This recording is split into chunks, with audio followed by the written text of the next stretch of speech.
Tushunmayman, nima keragi bor bunchalik qalin qilib surishni. Klientni qiynalishini qarang. Yuz terisi shu darajada nozik, bunaqa depilyatsiya usuli hattoki mayda qon tomirlarini ham yorib yuborishi mumkin. Terini qattiq tortish natijasida yuz terisi cho'zilib, ajin tushishni boshlaydi.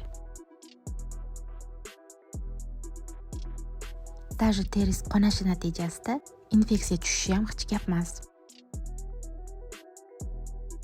Bunga-yu mayli chidadik. Endi bunisiga nima deysiz?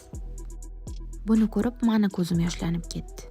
Burundagi tuklar ham bizani infeksiyalardan asrab turadi. Bunaqa qattiq tortish natijasida burun qonab, burunda ham yara hosil bo'lishi mumkin. Depilyatsiya qilishni bilmaydigan insonlarga o'zingizni hech qachon topshirmang.